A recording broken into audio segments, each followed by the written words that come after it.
Jérusalem. Parole du Seigneur.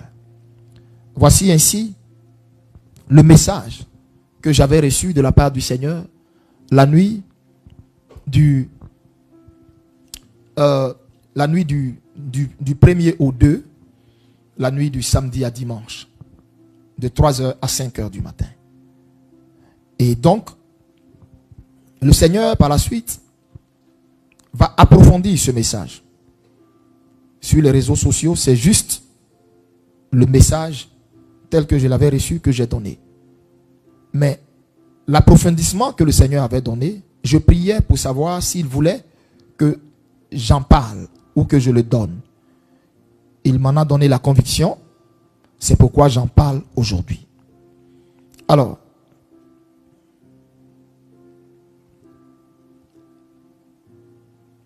premier approfondissement que le Seigneur a apporté. D'abord,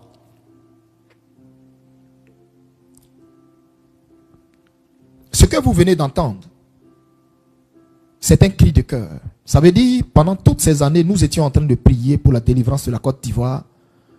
Nous étions en train de jeûner pour la délivrance de la Côte d'Ivoire. Le ciel semblait fermé sur nos têtes. Dieu nous a évité le chaos dans ce pays. Le chaos, la guerre civile dans ce pays. Dieu nous a évité tout ça. Rien que à cause de son amour, de sa miséricorde.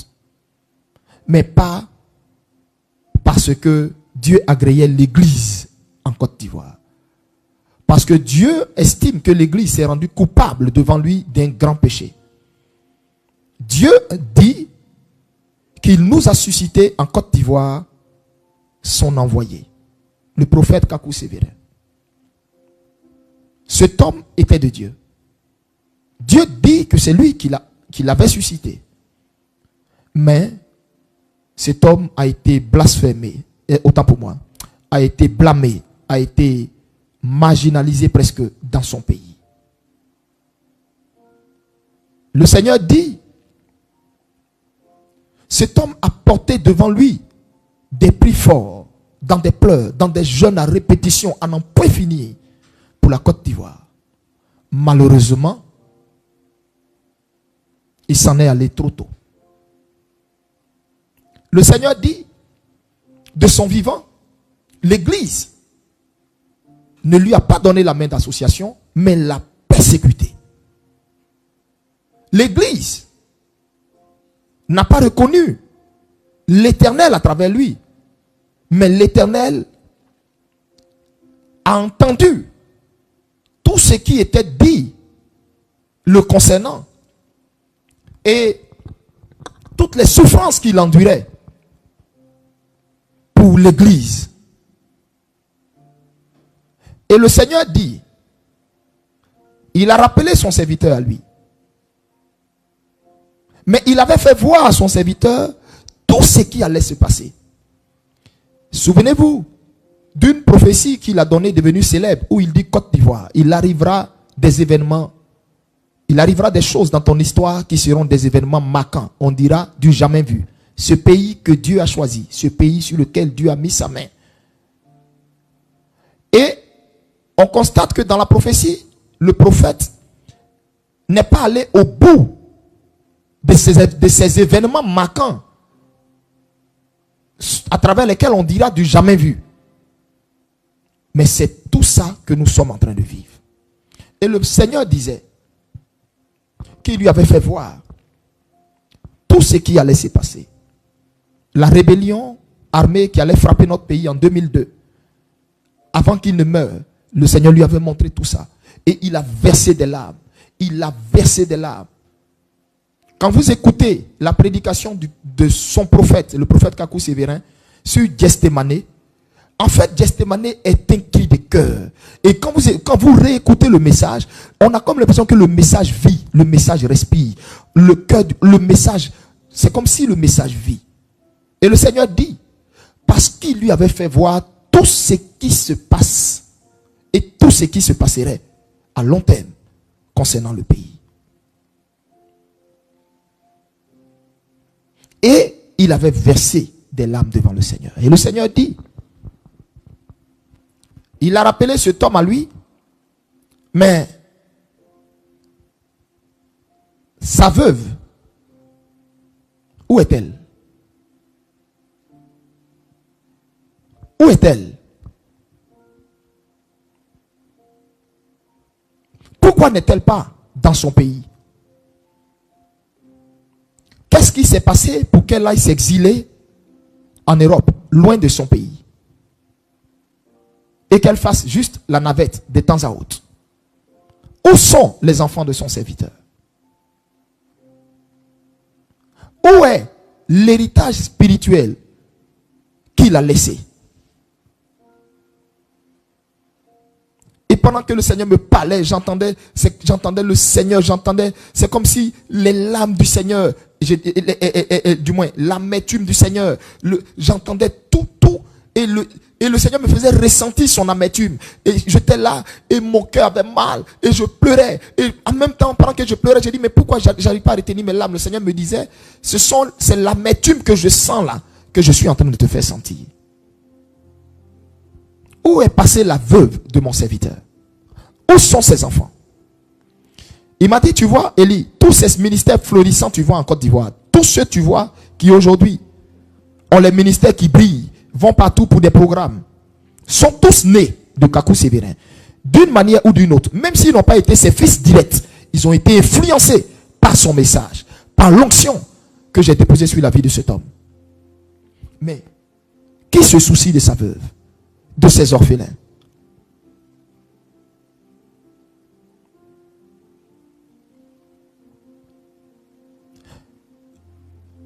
Si on cherche dans cette nation les traces du prophète Kakou, on n'en trouverait même pas. On n'en trouverait même pas. On n'en trouverait même pas. Parce qu'il n'a même pas une demeure pour lui. Et le Seigneur me disait, est-ce que tu sais qu'avant de mourir, quand je l'avais averti que j'allais le prendre, il versait des nuits blanches, il quittait sur le lit de sa femme. Il quittait du moins sur son lit conjugal, alors que son épouse était enceinte. Il se levait nuitamment et il pleurait parce que il me disait, Seigneur, tu m'as pas laissé l'opportunité de construire une maison à mon épouse et à mes enfants. Et il pleurait. Bon, moi j'étais pas là. Je n'ai jamais vécu avec le prophète Kakou. Je n'ai jamais vécu avec le prophète Kakou. Peut-être que son épouse, sa femme, verra cette vidéo et puis elle pourra venir démentir ce que je dis. Mais je suis en train de dire, le Seigneur m'a dit que son prophète se levait de nuit. Il se levait de nuit. Il marchait sur la plante de ses pieds pour ne pas réveiller sa femme. Et il pleurait pour dire, mais tu vas me prendre, je vais m'en aller, mais je n'ai même pas pu laisser une brique et à ma femme et à mes enfants. Que vont-ils devenir? Et il était en larmes devant son Dieu pour ça. Et donc moi, Dieu me posait la question. L'église de Côte d'Ivoire qui est issue de ce réveil que j'ai fait venir par cet homme, qu'ont-ils fait de sa mémoire? Qu'ont-ils fait de sa mémoire? Il n'y a aucune trace de lui.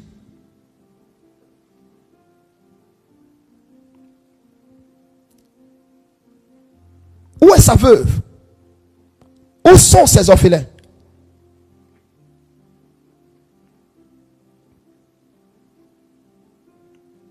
J'en veux à cette église.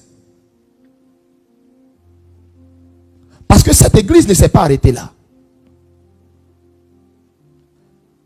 Cette église, non seulement l'a persécuté, n'a pas reconnu son ministère, ne l'a pas reconnu comme père établi sur cette nation, malgré son jeune âge. Mais cette église a tout fait pour chercher à le boycotter. Et pire encore, cette église s'est donné la main d'association pour le retirer en tant que conseiller spirituel de l'homme politique que moi je m'étais choisi pour présider aux destinées de la Côte d'Ivoire. J'ai dit, mais Seigneur, comment ça? Il me dit, Élie, tu m'as posé des questions, non? Laisse-moi te parler maintenant. Je vais t'expliquer pourquoi certaines choses tardent. Et il me dit, tu vois, c'est à moi le Seigneur dit ça. Qu'est-ce que vous pensez du président Laurent Gbagbo? J'ai dit, bon, Seigneur, moi je ne suis pas politicien, donc je ne pense rien de lui. Je n'ai jamais voté dans ma vie, donc, et je ne le ferai jamais. Donc, je ne pense rien de lui, je ne sais pas. Il me dit, Élie, réponds à la question. Qu'est-ce que vous pensez du président Gbagbo? J'ai dit, bon, c'est un homme politique qui a été aimé par sa population et qui est toujours aimé par sa population et tout. Et le Seigneur me dit, l'Église a fait pire. Parce que c'est l'Église qui a induit cet homme en erreur. Je suis en train de vous parler du cœur de Dieu. Peut-être que, après le message du Seigneur que je donne,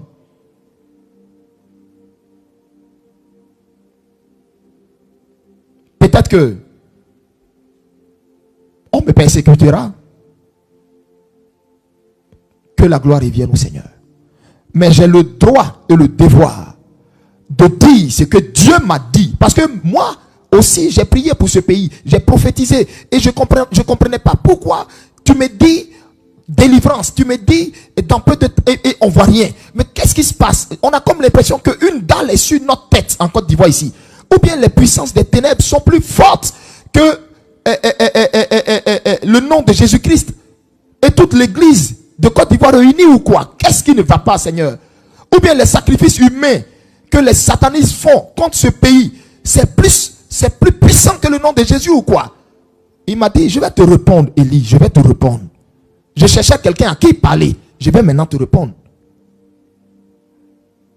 Pourquoi ça tarde? Je vais t'expliquer la plaie. Vous êtes dans votre période de délivrance. Et il va me dire, vous êtes dans votre période de délivrance. Et ce depuis 2022. Mais je vais t'expliquer pourquoi ça tarde. Parce qu'il doit avoir réparation d'abord. Je dis, attends. Mais tu me parles du président Laurent Gbagbo. Tu dis, nous l'église, on l'a induit en erreur. Il dit oui. Aujourd'hui, vous traitez ce monsieur de tous les noms. Aujourd'hui, vous dites tout de ce monsieur. Oui, il a quitté l'église évangélique. Il est allé dans l'église catholique. Il a fait ceci. Mais quand je vous l'ai amené, qu'est-ce que vous en avez fait? La seule chose que l'église n'a eu qu'à faire, vous en aviez qu'après son argent, vous en aviez qu'après sa générosité, à cause du fait que c'était un homme au cœur large. Un homme qui avait cette facilité à donner. Et donc, l'église n'a fait que profiter de cela. Mais vous n'avez pas sémé la graine de la crainte dans son cœur. Vous n'avez pas sémé la graine de la crainte du Dieu d'Abraham dans son cœur. Au point où c'est sous vous qu'il a légalisé la polygamie dans laquelle il est. C'est sous vous.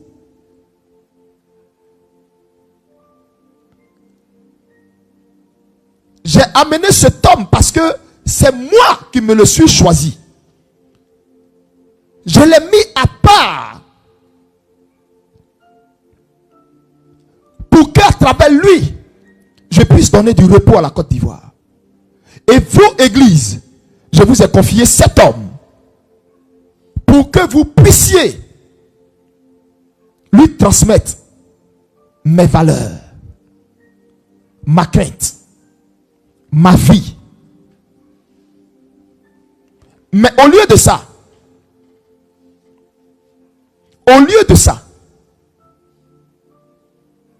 vous étiez devenus ces bons potes du palais.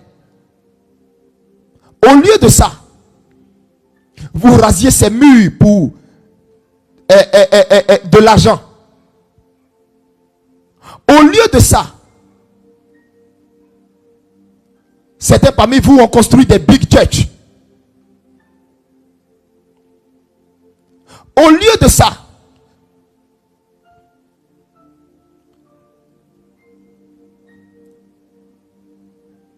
vous n'avez pas fait asseoir ma vie dans le cœur de cet homme.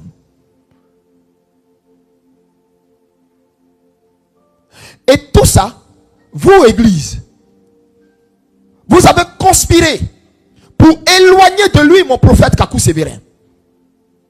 Vous avez conspiré pour éloigner mon prophète de lui. Parce que vous saviez que mon prophète ne marcherait pas dans la corruption dans laquelle vous marchez.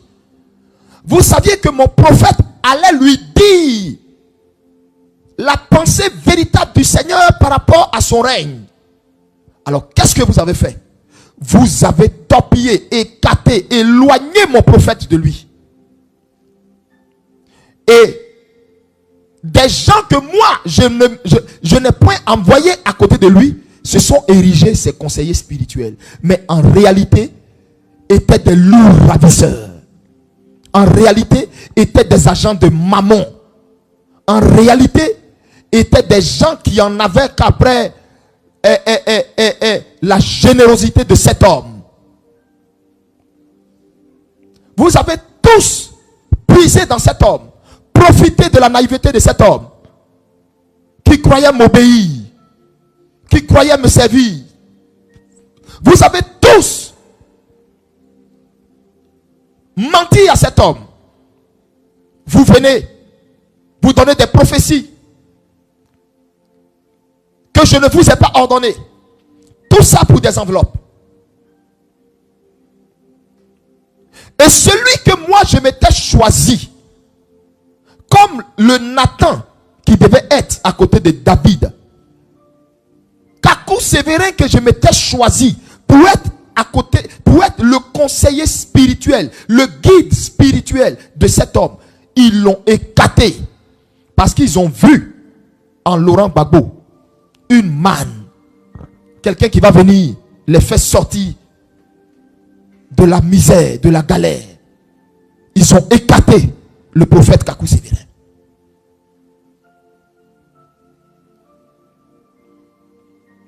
Et ils ont mis la familiarité. L'église a mis la familiarité entre elle et cet homme, le président que j'avais choisi pour conduire la Côte d'Ivoire. La familiarité était telle que quand même l'église venait lui donner un message, c'était même à peine comme s'il considérait vos pasteurs et vos prophètes. Parce qu'il savait qui vous étiez en réalité. C'est vous qui l'avez induit en erreur. Et aujourd'hui, vous la même église, vous le blâmez. Vous la même église, vous trouvez qu'il est allé chez les catholiques. Vous la même église, vous le blâmez. Vous le blâmez. Et vous pensez que je le blâme moi? Je n'approuve pas ces voies. Les voies dans lesquelles il marche, je ne les approuve pas. Mais je ne le blâme pas. Parce que c'est vous qui êtes la conséquence de ce qu'il est et de ce qu'il fait. C'est vous qui en êtes l'auteur. Vous, église, qui avez tué mon serviteur Kakou Sévérin. Vous, église, qui avez éloigné Kakou Sévérin de cet homme. Vous, église, qui êtes allé chercher un autre pasteur pour venir bénir le règne et le fauteuil de cet homme, alors que j'avais établi sur vous un prophète des nations, le prophète Kakou Sévérin. Mais vous l'avez humilié au point où vous êtes allé chercher un autre homme de Dieu étranger pour venir faire la dédicace du pouvoir de cet homme. Où s'en est aujourd'hui? Où s'en est aujourd'hui? Je l'ai sauvé des griffes, je l'ai sauvé des griffes, des bombes, des griffes de la mort. Parce qu'en réalité, il n'était qu'un bébé spirituel qui n'aspirait qu'à faire la volonté de Dieu, mais malheureusement était tombé sur des enchanteurs, des loups déguisés en agneaux, sur des agents de mammon déguisés en prophètes, qui arpentaient ses palais.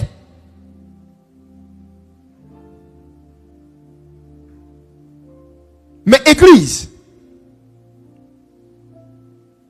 c'est vous qui êtes responsable de tout ce qui s'est passé dans le pouvoir de cet homme.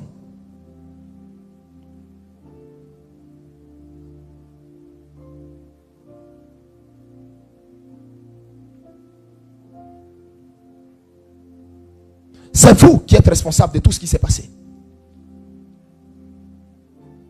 Et donc, ici, vous devez retenir que le Seigneur m'a dit que sa grâce est toujours sur le président Gbagbo. Sa grâce est toujours sur le président Gbagbo. Mais, quoi qu'il n'approuve pas ses voies, je répète, quoi qu'il n'approuve pas ses voies, je le répète, quoi qu'il n'approuve pas ses voies, mais sa main et sa grâce est toujours sur lui.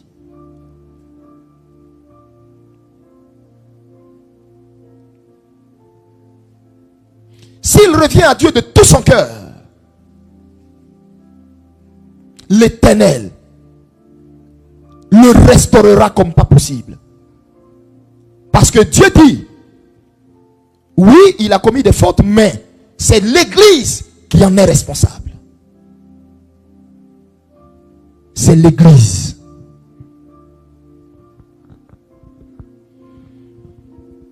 Et par la suite, le Seigneur va me dire, c'est la raison pour laquelle votre délivrance tarde. Parce que j'en veux à l'église de cette nation.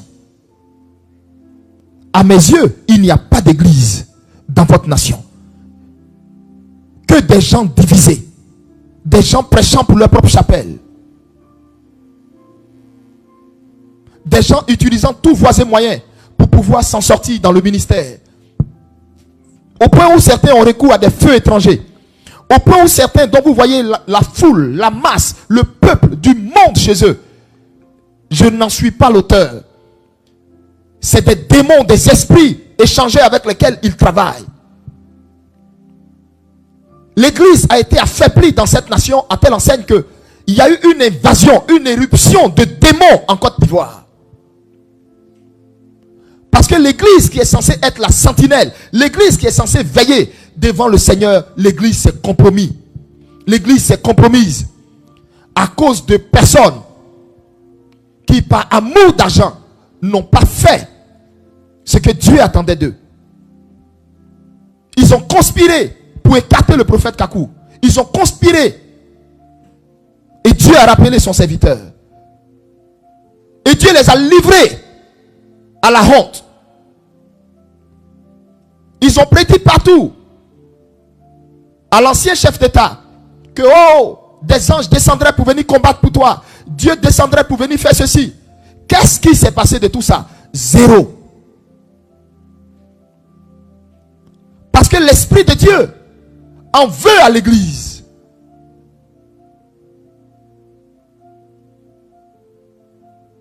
L'Esprit de Dieu en veut à l'église.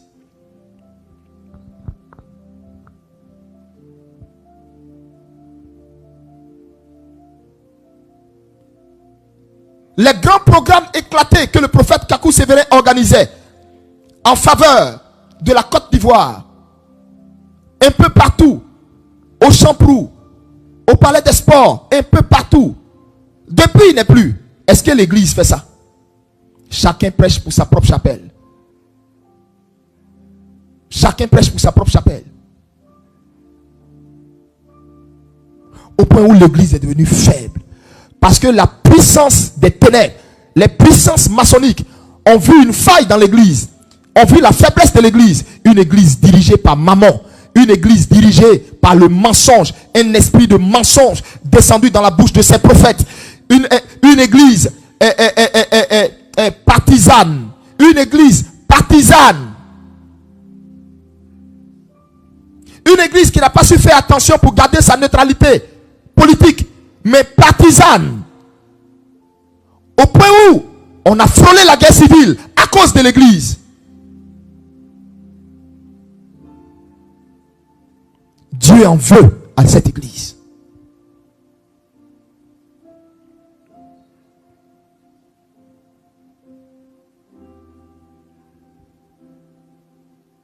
Et en ce moment,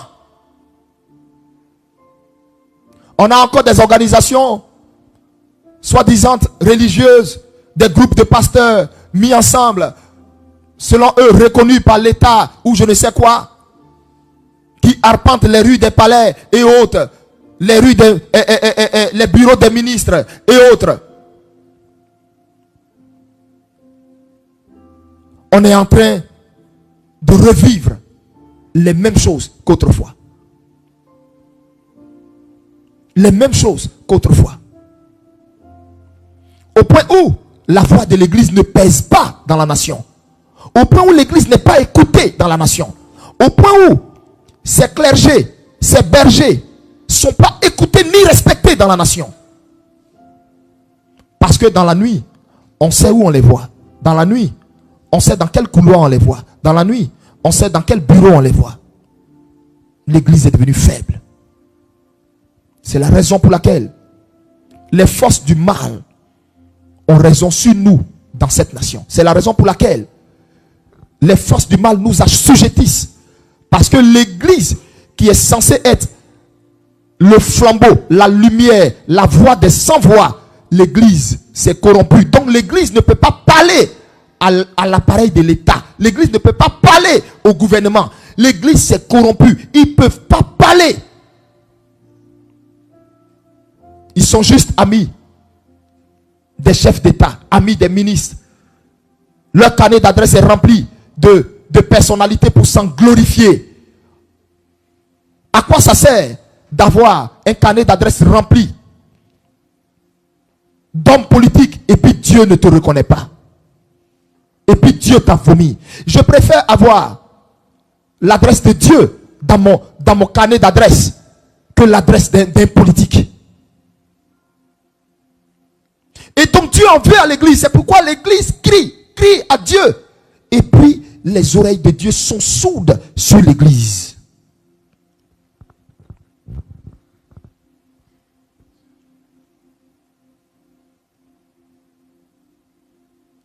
Et je disais, donc Seigneur, donc si je comprends, il m'a dit oui. Il m'a dit oui. Que cette église de Côte d'Ivoire, maintenant mon serviteur, je vais te dire ceci. Je vais te dire ceci. Cette église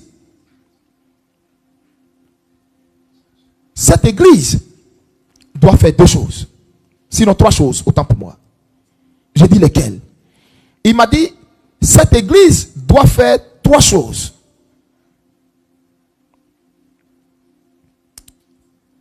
Si cette église fait trois choses, vous allez voir la délivrance.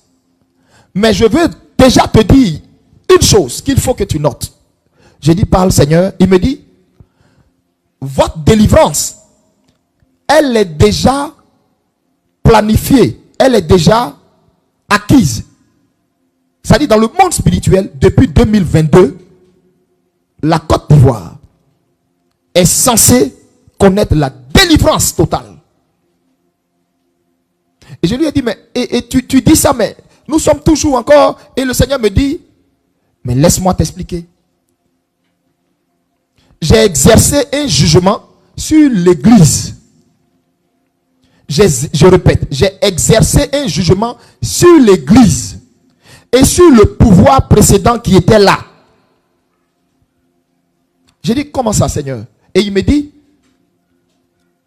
ce pouvoir, l'ancien président qui était là, a pris le pouvoir en quelle année? J'ai dit en 2000. Il me dit en 2000. J'ai dit oui, 26 octobre 2000. Il dit ok. Son pouvoir a duré combien de temps? Son pouvoir a duré combien de temps? J'ai dit de 2000 jusqu'en 2010. 2010. 10 ans. Il dit ok. Il me dit, comme ils n'ont pas compris mes voies, ils n'ont pas marché dans mon plan, mais ils ont fait plein de choses à leur guise, parce qu'ils étaient guidés par des bergers que moi je n'ai point envoyés, parce qu'ils étaient guidés par des agents de Mammon déguisés en pasteurs dans leur palais. J'ai décidé de